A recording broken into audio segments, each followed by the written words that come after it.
llama complejo porque vienen sistemas complejos? No. Realmente las redes complejas se llaman complejas por una serie de atributos que tienen, ¿de acuerdo? Y que se han encontrado en, digamos, en las redes salvajes, como dirían los biólogos, ¿no? O sea, las redes salvajes, las redes reales, ¿de acuerdo? Presentan unos atributos que las hacen no regulares, pero tampoco aleatorias. Están en medio. ¿De acuerdo? Una red regular, como decía, es un cristal. Es decir, tenemos los átomos y tenemos interacciones a primeros vecinos o incluso a segundos vecinos. Pero todos tenemos el mismo número de interacciones y las podemos codificar de una manera muy sencilla. Hay una regularidad muy grande en cómo son las interacciones. Y después tenemos lo totalmente aleatorio, que es, yo tengo la misma probabilidad de conectarme con una persona al fondo que con una persona de aquí. ¿De acuerdo? Ni una cosa ni la otra, están en medio. Y por eso se llaman redes complejas. Ahora veremos cuáles son esos atributos que les ponen ese apellido a las redes. Primero, vamos a introducir la representación típica de una red, que es una matriz de adiacencia. Una matriz de adiacencia que es n por n. Si tengo n nodos, ¿de acuerdo? Esa matriz es n por n, de tal manera que tenemos un ejemplo de una red de 4 nodos. Esa es una red dirigida. Dirigida quiere decir que puede existir un link desde I a J, y eso no implica que tenga que haber un link de J a I, ¿de acuerdo? Eso será dirigida. Una red no dirigida es aquella donde si hay un link de I a J, automáticamente implica que hay un link de J, es decir, una relación transitiva. Y ahí tenemos la representación matricial, matriz n por n, donde el elemento IJ es igual a 1 si existe un link de I a J, y es igual a 0 si ese link no existe. De la manera que esa estructura que tenemos a la izquierda se codifica en esa matriz que tenemos a la derecha. Muy simple. Lógicamente las redes pueden ser dirigidas, pueden ser pesadas, etc. La manera más general es la que tenemos ahí abajo, donde tenemos ceros en la diagonal, porque uno normalmente asume, aunque hay casos donde es importante considerarlo, pero normalmente asume que no tiene interacción consigo mismo, ¿de acuerdo? Y fuera de la diagonal tiene todos los posibles pesos de los links. ¿Un peso qué quiere decir? Bueno, ahí arriba había unos y había ceros, pero puede ser que yo quiera distinguir cuál es mi relación con mi vecino I de mi vecino J, ¿de acuerdo? Igual yo a I lo veo 5 veces al día y a J lo veo solamente 1. Entonces en esos términos tendría 5 el peso con el vecino I y 1 el peso con el vecino J, ¿sí? O sea que yo puedo poner esa información en esa.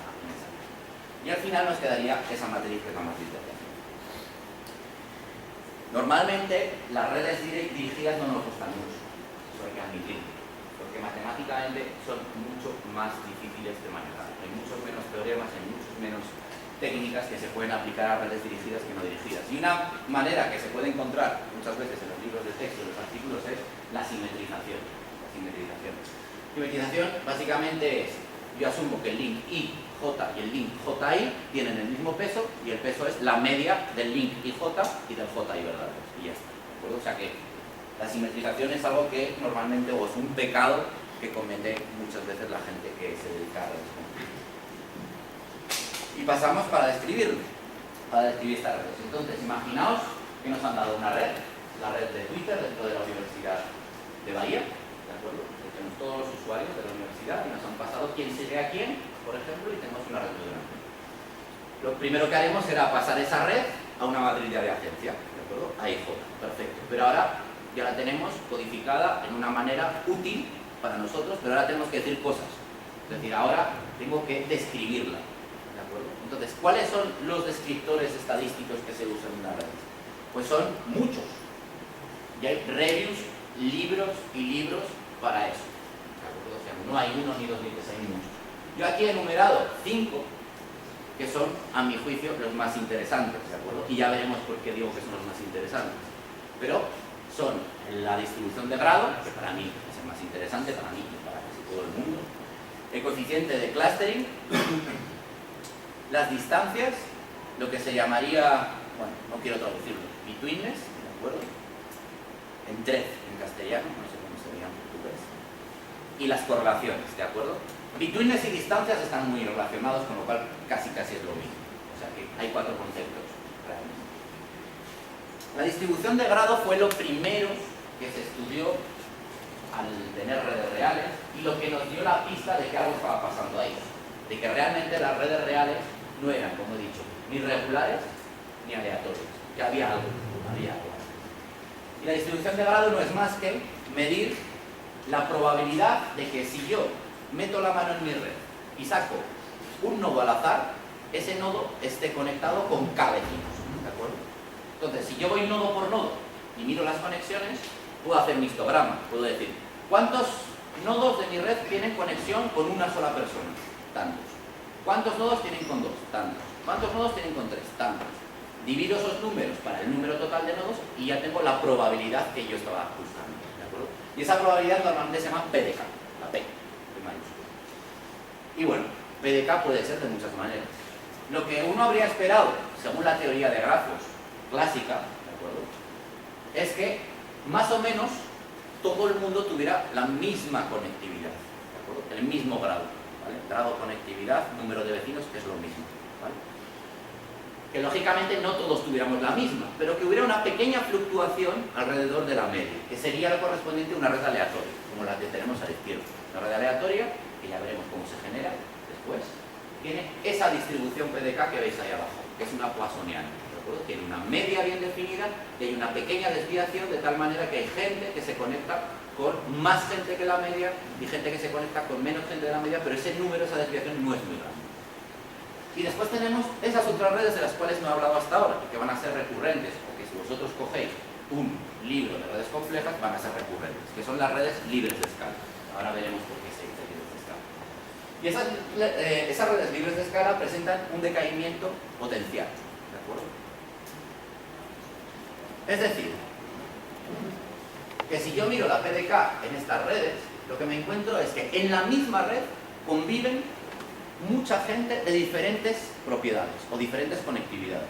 Es decir, tengo muchísima gente con poca conectividad. Y después tengo algunos con media conectividad y lo más importante es que tengo pocos, pero significativos, de personas que están conectadas con un número muy grande, y cuando digo muy grande, en física decir muy grande no es decir nada, muy grande comparado con la media, ¿de acuerdo? Fijaos que eso es una escala logarítmica, es decir, la media de esa red, la conectividad media de ese sistema está en torno a 6. Y hay personas que tienen del orden de 1000. Es decir, que mientras casi toda la red está conectada con 6 personas, hay personas que están conectadas con 1000 personas. ¿De acuerdo? Es decir, no hay una escala. Por eso se llaman libres de escala. No hay una escala característica. Por supuesto que hay una media. Un matemático, una persona, coge y se calcula la media y ahí está, 6. ¿Pero es relevante? No es relevante. Era relevante en la red de Erdős-Rényi, porque ahí la gente tenía de media 6, aunque había gente que tenía 10 y había gente que tenía 4. Pero cuando hay gente que tiene 1000, ese número ya no es relevante. Por lo tanto, no tiene una escala característica, y de ahí viene el nombre de libertad de escala. Por supuesto, uno puede encontrar en la realidad, y ya veremos, redes con una distribución potencial, libre de escala, y con diferentes exponentes. El exponente lo que te dice es cuánto de rápido decae. Si ese exponente gamma es muy grande, el decaimiento es muy grande, es muy rápido, y por lo tanto no es libre de escala. Se dice que es libre de escala normalmente cuando esa gamma es menor que 3. ¿De acuerdo? Es decir, que esa red que tiene gamma 3.4, la de los triangulitos, aunque no se ve bien, que decae más rápido, como veis, esa red ya no sería libre de escala, aunque tuviera la PDK potencial, ¿de acuerdo? Porque si gamma es 5, aquello cae súper rápido. Pero si gamma es menor que 3, como la roja, o menor o igual, como la roja o la azul, ¿de acuerdo?, tiene un decaimiento mucho más lento, es decir, llega, las colas se expanden mucho más, entonces sí que decimos que libre de escala. Y básicamente es porque el segundo momento de la distribución de esa PDK diverge, ¿de acuerdo? Segundo momento, ¿sabéis lo que es? El segundo momento es la desviación típica respecto de la media. Entonces, si la desviación típica respecto a la media es muy grande, quiere decir que estamos en fenómeno libre de escala. Bueno, estas redes libres de escala, lógicamente, habían sido, es un fenómeno, la libertad de escala, mejor dicho, es un fenómeno que ya se había observado, no es nuevo, y se observa en muchos fenómenos, tanto matemáticos como físicos. Matemáticos, por ejemplo, las urnas de Polya, que es un problema típico de probabilidad, que se basa en un mecanismo de que el rico se convierte en más rico. Y ya veremos cómo en las redes ese mecanismo del rico se convierte en más rico existe para explicar la ley de potencias que existe en la red. Y en física aparece siempre en la teoría de fenómenos críticos. ¿De acuerdo? ¿Todo el mundo sabe aquí qué es una transición de fase? ¿Eh? Bueno, una transición de fase en física es cuando un mismo sistema, al cambiar un parámetro de control que puede ser el campo magnético al que le sometemos o la temperatura a la que lo estamos mirando, es decir, conforme vamos cambiando, hay unas propiedades que pasan de ser unas a ser otras, totalmente diferentes, ¿de acuerdo? Por ejemplo, la transición sólido-líquido en el agua, pues es un ejemplo muy claro, donde el agua pasa a tener un comportamiento cristalino a tener un comportamiento totalmente desordenado. Orden, desorden. Hielo, agua. Vale. ¿Y cómo se hace esa transición?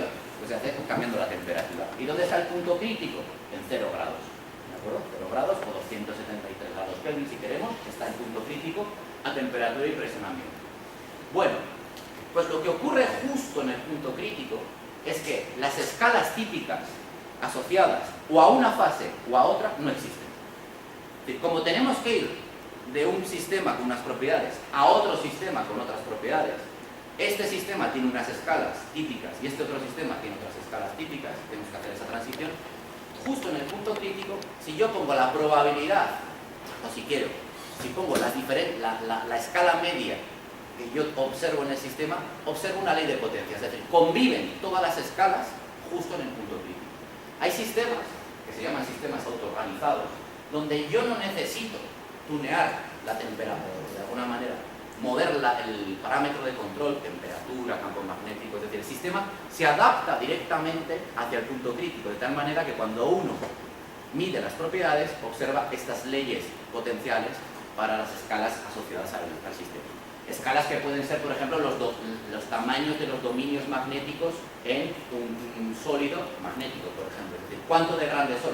Pues justo en el punto crítico, en la transición ferro, tenemos que los dominios pueden ser muy pequeños y también encontrar dominios muy grandes. Es decir, en ese punto coexisten todos los tamaños de dominios magnéticos.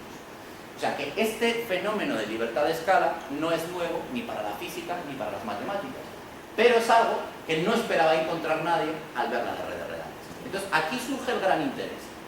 En el año 2002, después de tener unas cuantas redes reales, vemos que las redes no son aleatorias y que hay un fenómeno que era muy importante para la matemática y muy importante para la física, que se encuentra en la realidad, en cómo interactuamos las personas, o cómo interactúan los ordenadores, o cómo interactúan los aeropuertos, o cómo interactúan las proteínas. En todos esos campos, y lo que tendería un físico a llamar es un fenómeno universal, aunque eso hay que ponerlo entre muchas comillas, aparece la misma propiedad. ¿De acuerdo? Y de hecho, aquí es un ejemplo. Aquí tenemos un ejemplo de redes reales y la distribución de grado que observamos. A la izquierda tenemos redes metabólicas. ¿Vale? Las primeras que os he enseñado, sistemas biológicos, el primer ejemplo eran redes metabólicas, acordaos, metabolitos, componentes que se juntan para crear compuestos y generar energía en un cuerpo. Pues si nosotros vamos desde la arquea, pasando por una bacteria, yendo a un eucariota y acabando en los organismos, digamos, mamíferos, y vamos a sus células, dibujamos la PDK de sus redes asociadas y en todos encontramos leyes potenciales. ¿De acuerdo? Sistema biológico. Bueno, pues ahora os pongo ahí una gráfica de Internet, red tecnológica.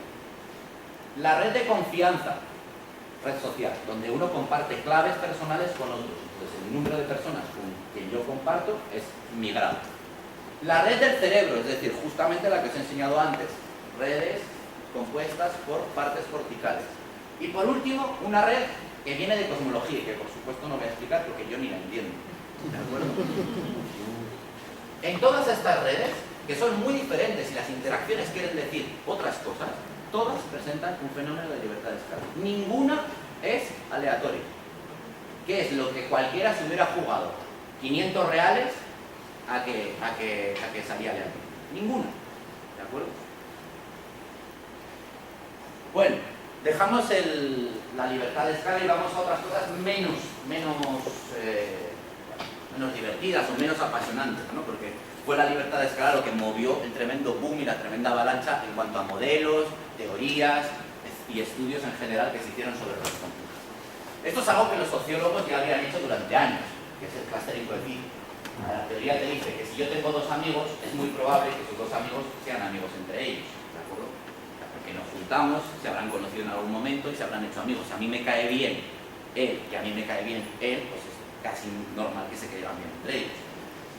Entonces, en una red yo puedo ver si eso se cumple o no se cumple. Entonces, ahí tenéis dos ejemplos locales. Voy nodo por nodo, cojo el primer nodo, miro sus vecinos y miro a ver cuántas relaciones entre los vecinos de un nodo hay. Y lo normalizo para el número máximo de relaciones que pueda haber, ¿de acuerdo? Y básicamente eso es el clustering coefficient de un nodo. ¿Cuál es el clustering coefficient de una red? Pues básicamente el promedio del clustering que yo he encontrado para cada uno de los nodos. Hay nodos como el que tenemos en azul que tienen clustering 0 y nodos como el que tenemos en rojo donde hay muchos triángulos, es decir, sus vecinos forman muchas conexiones de tal manera que esa red tiene muchos triángulos. ¿De acuerdo? Aquí lo sorprendente es que hay ciertas redes, y veremos cuáles después, que tienen mucho clustering. Y la teoría de grafos aleatorios lo que predice es que el clustering dividido para el grado medio del sistema, cuando uno aumenta el tamaño de la red, tiene que disminuir. ¿De acuerdo? Esa línea que tenéis punteada, ¿de acuerdo?, marca la tendencia que nos diría la teoría de grafos. La teoría de grafos aleatorios. Y lo que ocurre es que no. Que yo puedo coger diferentes redes de diferentes tamaños, por ejemplo, diferentes redes sociales de diferentes tamaños, y yo veo que más o menos tienen un clustering constante, es decir, que no tiene un decaimiento con el tamaño del sistema. Distancia entre nodos. Bueno, esto es importante para las redes del pequeño mundo, que estudiaremos después, o que introduciremos, mejor dicho, después. Y básicamente es cuántos links tengo que atravesar para llegar de un nodo a otro. Por ejemplo, quiero ir del nodo rojo al nodo azul, ¿de acuerdo? Eso es un router de internet, y yo tengo que mandar un paquete de información del nodo rojo al nodo azul. Lógicamente, ahí dependerá del algoritmo que yo use, o que use internet. Puede empezar a dar saltos aleatorios hasta que llegue, o puede usar el camino mínimo. En este caso, hay 3 caminos mínimos, o sea que no es único el camino mínimo. Y lo que a mí me interesa es cuánto de largo. En este caso veis que tiene 1, 2, 3 y 4. Es decir, como poco tengo que dar 4 pasos para llegar del rojo al azul o del azul al rojo. Y asociado a este concepto de distancia surge un concepto que es bueno, aquí tenéis una red muy grande y tenéis, esta es una red pequeñita, pero realmente las redes son muy grandes, de hecho esto es una red real y las distancias pueden ser muy largas, ¿de acuerdo? Pero el concepto de betweenness, que os decía que estaba asociado a distancia. Claro, os he dicho antes que en una red, por ejemplo, de colaboraciones científicas, yo puedo medir la importancia de los nodos. Y ahí he dado una clave. Si yo quito ese nodo, ¿qué le pasa a la red? ¿Se fragmenta o sigue unida? Pero, para no tener que manipular la red, es mejor decir cuántos caminos mínimos pasan por mí. ¿De acuerdo? Y eso es lo que se llama betweenness. Entonces, un nodo es muy importante o es muy central, o tiene mucha betweenness, que es lo que se suele decir, cuando para ir de un nodo a otro nodo B, pasan muchos caminos por mí. Ellos tienen que pasar por mí, de alguna manera. ¿De acuerdo? Entonces, para que la información fluya en el sistema, si muchos caminos mínimos pasan por mí, querrá decir que yo soy un transmisor esencial. ¿De acuerdo? Eso casi automáticamente nos dice que si a mí me quitaran del sistema, el sistema se rompería y no podrían pasar mucha información de A a B. O si pasara, el camino mínimo, el número de pasos necesarios para ir de A hasta B, aumentaría. Y por lo tanto, pues la comunicación sería más difícil. ¿De acuerdo? Entonces, cuando nos digan que un nodo es muy importante, muy central, normalmente querrá decir que por él pasan muchos caminos mínimos entre todas las parejas de nodos de la red. ¿De acuerdo? Correlaciones de grado. Este es un concepto que ahora vemos que juega un papel para distinguir redes, distinguir unas redes de las otras. Y básicamente se trata de medir cómo es mi entorno o cómo es la relación entre los nodos. Por ejemplo, hemos dicho que normalmente en las redes hay un fenómeno que es el de libertad de escala. Es decir, que en esa red convive mucha gente conectada con poca gente y poca gente conectada con mucha gente. Vale. Dado que hay esa dicotomía en la red entre muy conectados y poco conectados, ¿Cómo están esta gente conectados entre ellos? Los conectados, o sea, los poco conectados se conectan entre ellos, es decir, poco y los mucho, o generalmente es los mucho con los poco y, lógicamente, los poco con los mucho. ¿De acuerdo? Y eso es lo que se llama correlaciones de grado, que básicamente se mide con ese número, que es KNN, N es de Nearest Neighbor, en función de K. Que es una función que me dice, en función de mi conectividad, cuál es la conectividad media de mi vecindad. Es decir, yo tengo grado 3, estoy conectado a 3 vecinos, pero en promedio mis vecinos tienen grado 8. ¿De acuerdo? Eso querrá decir que seguramente la red es disasortativa, que ahora veremos. Porque normalmente este KNN de K que tenemos aquí sigue una ley también potencial, ¿vale? Igual que la P de K iba con K a la menos gamma, normalmente el KNN, las correlaciones, tiene una ley potencial. De tal manera que si ese exponente nu es negativo, ¿de acuerdo? Tenemos redes asortativas, ¿de acuerdo? Asortativas quiere decir que la conectividad media crece con el grado, ¿de acuerdo? Es decir, que los muy conectados están conectados con muy conectados y los poco conectados están conectados con poco conectados. Es decir, hay correlaciones que son positivas. Y si nu es positivo, KNN de K decae. Y eso quiere decir que los muy conectados están conectados con individuos poco conectados y los poco conectados, lógicamente, están conectados con individuos muy conectados. ¿De acuerdo? Entonces tenemos redes que pueden ser asortativas y disasortativas. Y bueno, ¿y para qué haces esto? Bueno, pues porque en realidad las correlaciones existen y son fuertes, ¿de acuerdo? Porque lógicamente hay un caso intermedio, donde yo puedo dibujar KNN en función de K y me sale una distribución plana. Es decir, no hay ninguna tendencia, ¿de acuerdo? No hay ninguna tendencia de los muy conectados a conectarse con muy o poco conectados. Pero existen, las redes reales existen este tipo de correlaciones. Y de hecho es un problema en los modelos. De hecho aquí tenéis una tabla, no se ve muy bien. La primera parte, las primeras columnas, las primeras filas, perdón, son redes sociales. El segundo bloque de filas son redes tecnológicas y el último bloque de filas son redes biológicas. En las biológicas tenéis interacción de proteínas, redes metabólicas, red neural, red trófica y otra red trófica, es decir, dos redes tróficas. En las tecnológicas tenemos la Power Grid, una red eléctrica, Internet, la web y una red de dependencias entre software. Típico problema de que yo instalo algo y me dice, no, necesitas este otro y tienes que instalar una red de dependencias entre software. Y en cuanto a sociales tenemos redes de coautorías y colaboraciones y redes de marketing de directores, redes sociales de verdad, es decir, no de colaboraciones, sino de relaciones entre estudiantes, y una red de email, es decir, de quién escribe a quién. Son redes sociales. Y en la columna cuarta veis que hay pone asortatividad, R. Bueno, esa manera de medir la asortatividad es coger el perfil, ¿de acuerdo? Y ver si tiene positivo o es negativo, básicamente, ¿vale? Es otra manera, es un coeficiente de Pearson. Y fijaos que excepto una excepción, que podríamos decir que es 0 en el primer bloque, podemos decir que las redes sociales son asortativas y las redes tecnológicas y biológicas son disasortativas.